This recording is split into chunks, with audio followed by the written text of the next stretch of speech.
Good afternoon students and welcome to my channel Easy Geometry with Raj. Today we are going to see the chapter number 6, that is circle. This is the syllabus for the second term. We know the definition of circle. आपल्याला माहिती आहे वर्तुळ म्हणजे काय किंवा circle म्हणजे काय. एका फिक्स पॉइंट पासून ठराविक अंतरावर असणाऱ्या बिंदूंचा संच. It is the locus of points which are at equal distance from a fixed point is called as the circle. त्या बिंदूंचा जो संच असेल त्याला सर्कल असं म्हटलं जातं आणि ह्या जो फिक्स पॉईंट असेल त्याला सेंटर म्हणतात आणि तिथून हे जे काही डिस्टन्स असेल जे आपण फिक्स डिस्टन्स घेतलं आहे त्याला आपण रेडियस म्हणतो. तर ओ ए ही रेडियस असणार आहे. त्याचबरोबर इथून एखादी लाईन किंवा सेगमेंट जर या सेंटरमधून पास होत असेल तर तिला म्हटलं जातं डायमीटर आणि डायमीटर ही रेडियसच्या डबल असते. तसेच ती सर्कलवरचे कोणतेही दोन पॉईंट जोडणारा जर एखादा सेगमेंट असेल, समजा सी डी हा सेगमेंट आहे, त्याला आपण कॉर्ड असे म्हणत असतो. हे सगळे डेफिनेशन्स आपल्याला माहीत आहेत, मागच्या वर्षी आपण पाहिलेले आहे. आता आपल्याला बघायचे या चार प्रकारचे सर्कल कसे असतात. पहिलं आहे कॉन्ग्रुएंट सर्कल. जर दोन सर्कल असतील आणि त्यांची रेडियस सारखी असेल, दोन सर्कल आहेत आणि त्यांची रेडियस सारखी आहे, तर समजा हा 3 सेंटीमीटर रेडियस आहे या सर्कलची आणि ही सुद्धा 3 सेंटीमीटर आहे, तर या दोन्ही सर्कलला म्हणायचं कॉन्ग्रुएंट सर्कल्स. नंतर कोसेंट्रिक, की ज्यांचं सेंटर एकच आहे. समजा एखादा 2 सेंटीमीटर रेडियसचं सर्कल काढलं, सेंटर हेच ठेवलं, 3 सेंटीमीटरचं सर्कल काढलं, सेंटर हेच ठेवलं, 4 सेंटीमीटरचं सर्कल काढलं, तर अशा पद्धतीने जे काही सर्कल येतात ज्यांना सेंटर एकच आहे त्यांना म्हणायचं कोसेंट्रिक सर्कल. सेंटर एक असतो पण रेडियस वेगवेगळी असते. तिसरा प्रकार आहे टचिंग सर्कल्स. आता हे टचिंग सर्कल्स दोन प्रकारचे असतात. एक आहे एक्सटर्नली टचिंग. एक्सटर्नली म्हणजे बाहेरून स्पर्श करणारे. त्यांच्यामध्ये एकच पॉईंट कॉमन असतो या पद्धतीने. याचा सेंटर समजा ए आहे, याचा सेंटर बी आहे आणि दोघांचा टचिंग पॉईंट सी आहे, तर हे तीनही पॉईंट कोलिनियर असतात, एकाच रेषेत असतात. ही एक प्रॉपर्टी आपल्याला माहिती आहे. मग अशा प्रकारचे जे सर्कल्स असतील त्यांना म्हणायचं टचिंग सर्कल्स. आता या दोघांच्या सेंटरमधलं डिस्टन्स काढायचं असेल, समजा याची रेडियस R1 आहे, याची R2 आहे, तर आपल्याला काय करावं लागेल, डिस्टन्स काढताना दोघांच्या रेडियसची ॲडिशन करावी लागणार आहे. हे झालं एक्सटर्नली टचिंग सर्कल्स. इंटरनली एक मोठा सर्कल असेल, समजा हे एक सर्कल आहे, याची रेडियस आपण मोठ्याची R1 मानतोय, आणि दुसरं एक सर्कल आहे की जे या पद्धतीने आतून टच करतंय, या पद्धतीने. मग हा टचिंग पॉईंट त्यांचा ए आहे.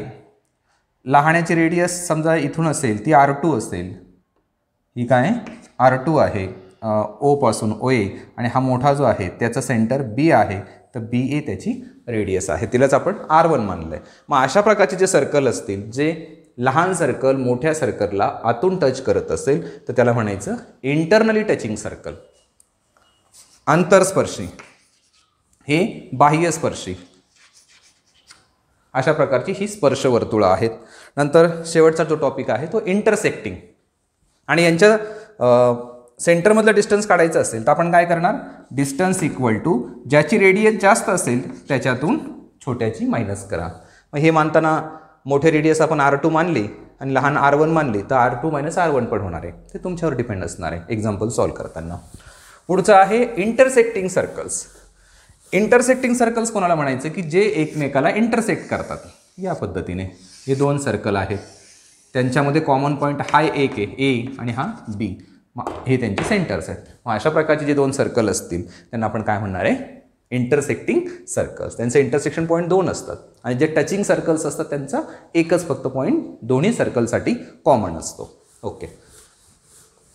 आता एक महत्त्वाची प्रॉपर्टी आपल्याला बघायची आहे, किंवा थेरम म्हटलं तरी चालेल, की a perpendicular drawn from, theorem म्हणायला a perpendicular drawn from center of a circle to the chord of circle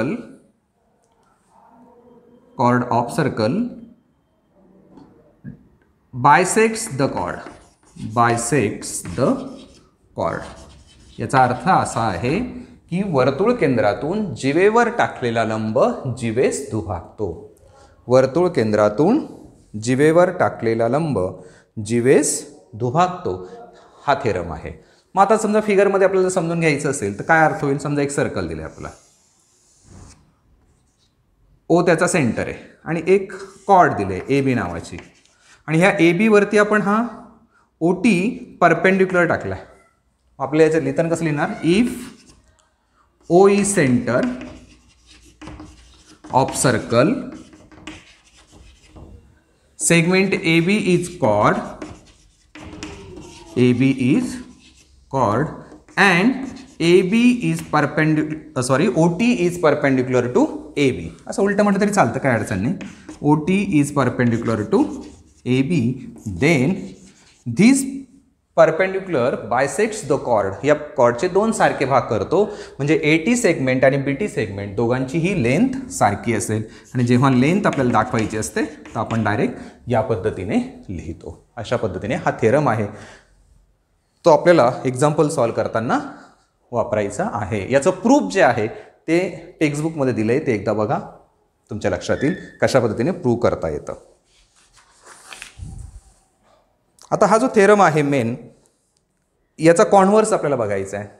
याचा कॉन्व्हर्स काय नेमका तो एकदा समजून घेऊया. बघा कॉन्व्हर्स थेरम लक्षात आलाय की ओ सेंटर पाहिजे, ओ टी परपेंडिक्युलर ए बी पाहिजे, तरच आपण या ठिकाणी असं म्हणू शकतो की A T is equal to B T. याचा कॉन्व्हर्स बघा.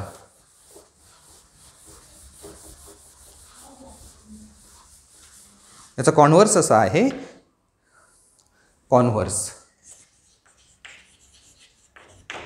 a segment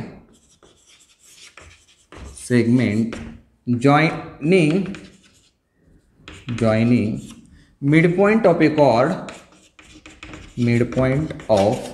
chord and center of circle is perpendicular to the chord.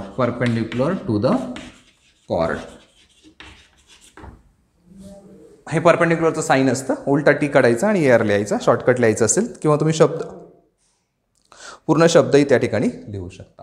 याचा अर्थ काय नेमका, समजा एक सर्कल दिला आहे, त्याचा ओ सेंटर आहे, ए बी कॉर्ड आहे, सी त्याचा मिड पॉइंट आहे. If O is centre, point C is mid point of chord AB, then हे जर आपण जॉईन केलं इथे OC is perpendicular to AB, OC is perpendicular to AB. अशा पद्धतीने मेन थेरम आणि त्याचा कॉन्व्हर्स आपण विचारात घेऊ शकतो.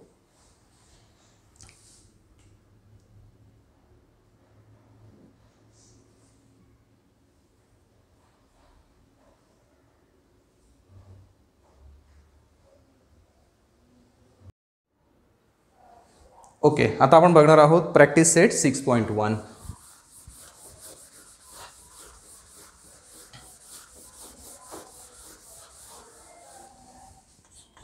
पी सेट 6.1 त्यातला फर्स्ट एक्झाम्पल बघा.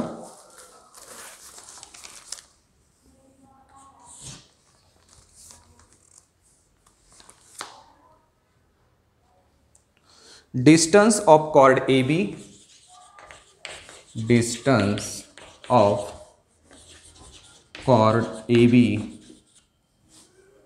from the center of a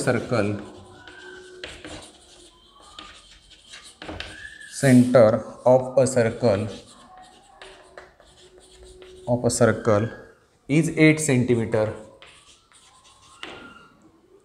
Length of the chord,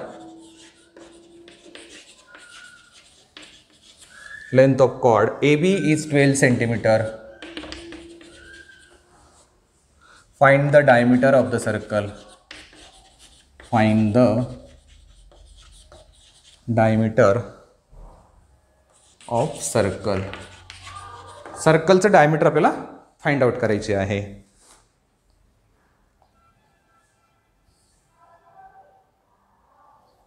okay, बघा आता देताना काय काय दिलंय. एक सर्कल आहे, त्याची ए बी कॉर्ड आहे, त्याची लेंथ ए बी कॉर्डची length A B is equal to 8 centimetre.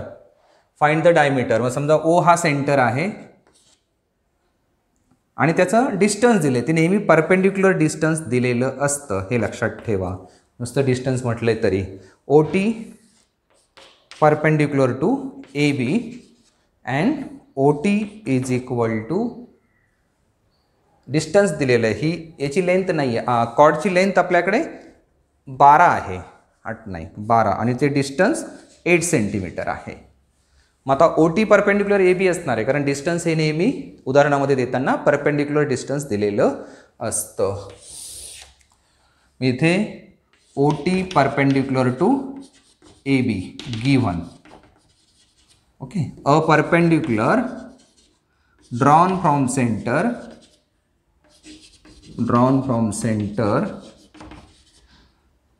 to the chord bisects the chord. ती कॉर्डला बायसेक्ट करण्याचं काम करते. म्हणजेच ए टी किंवा B T, A T equal to B T is equal to A B upon 2 equal to 12/2 is equal to 6 centimetre. आणि हा segment O B join करून घ्या.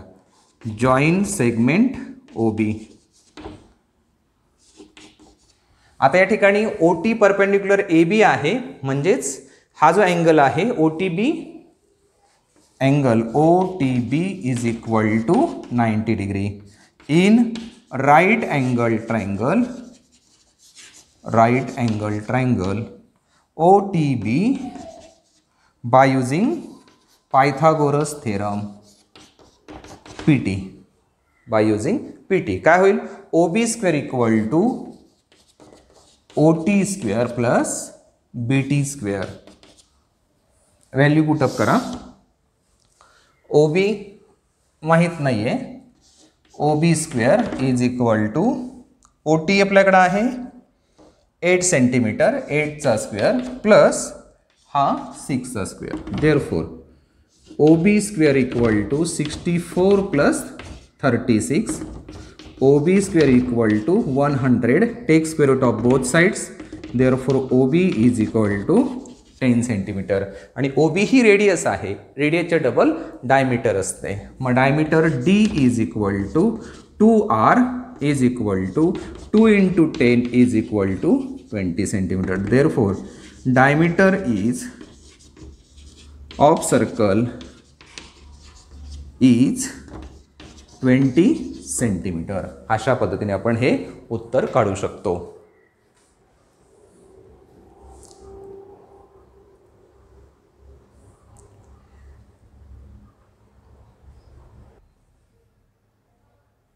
Okay, now see the second example. Diameter of a circle is given 26.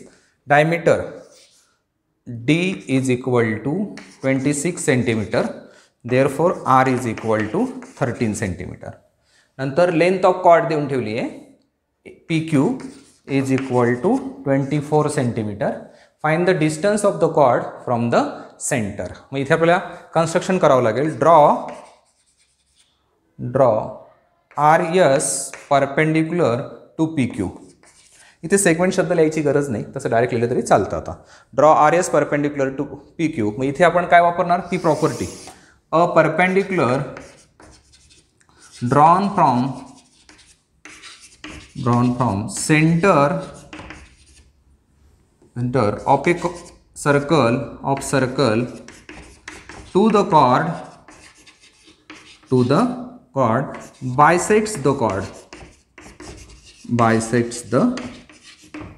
ती cord सर्कलला bisect करण्याचं काम करते. मग इथे SQ is equal to PQ upon 2. PQ is 24 upon 2, that is 12 centimeter. And angle R S Q is equal to 90 degree. हा 90 डिग्रीचा असेल. इथे हे जॉईन करून घ्या. Join segment R Q. Segment R Q. इथे रेडियस आहे 13, म्हणजे क्यू आर हा 13 क्यू आर ही साईड 13 असेल, नंतर एस क्यू 12 असेल. त्याच्यावरून आपल्याला डिस्टन्स काढायचं आहे. In right angle triangle R S Q by using P T, Pythagoras theorem. By using P T, R Q square is equal to R S square plus S Q square. Simplify करूया. R Q 13चा square, R S माहीत नाही आहे, plus S Q 12चा square. Therefore 169 plus R S square plus 144. हा 144 इकडे minus करा, उरले 25 is equal to R S square. Take square root of both side. 5 equal to R S. R S म्हणजेच perpendicular distance आहे. So the distance of the cord,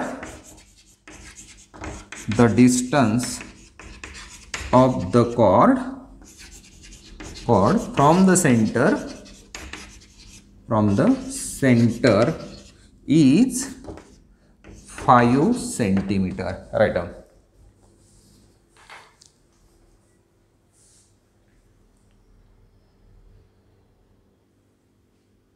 Okay, now see the next example. Radius of the circle is given 34 centimeter. OT is perpendicular to AB, कारण perpendicular distance देऊन ठेवले 30 centimeter आणि आपल्याला length of cord काढायची आहे.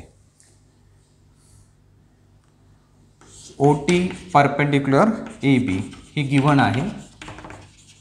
Therefore angle OTB is equal to 90 degree in right angle triangle OTB by using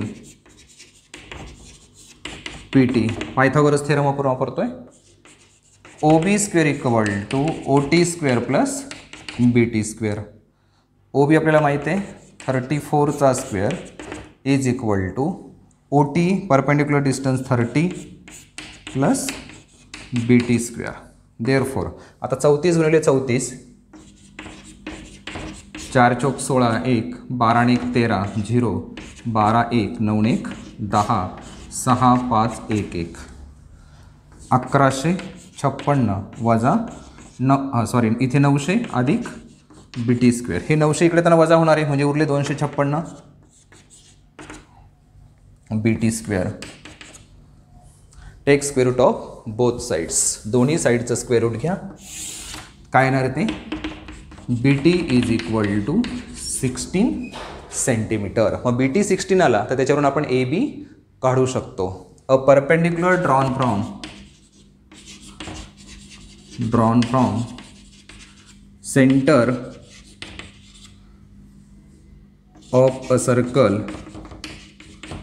to the chord bisects the chord. तो कॉर्डला bisect करण्याचं काम करतो. म्हणजे याचा अर्थ काय? BT जेवढा असेल तेवढाच AT असणार आहे. म्हणजे AB is equal to 2 into BT. 2 into 16 is equal to 32 centimetre. So the length of the chord is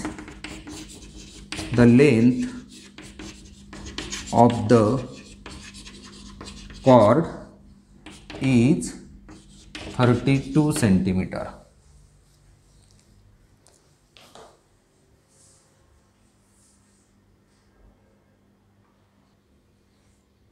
Okay, now see the example number 5. तर चौथं एक्झाम्पल तुम्ही मागच्या उदाहरणाप्रमाणे सोडवू शकता. पाचवं बघूया. From figure O is the centre and show that AP is equal to BQ. ते आपल्याला शो करायचं आहे. त्यासाठी आपण काय करणार? ड्रॉ याचं solution. Draw OT perpendicular to AB.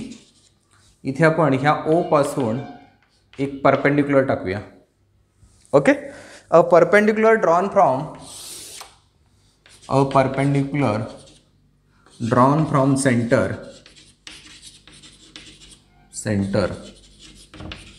of a circle to the chord bisects the chord.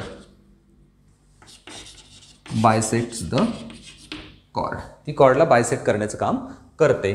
म्हणजेच OT बायसेक्ट्स PQ. OT bisect PQ, कारण PQ ही कॉर्ड आहे. Therefore PT is equal to QT. Equation number 1. Also OT bisects chord AB. OT bisects chord AB. काय होईल?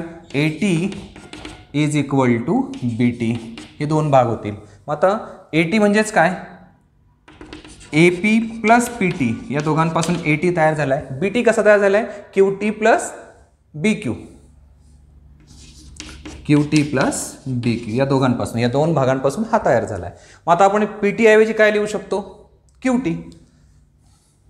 Therefore AP plus PT ऐवजी लिहा QT equal to QT plus BQ आणि reason द्या from equation 1.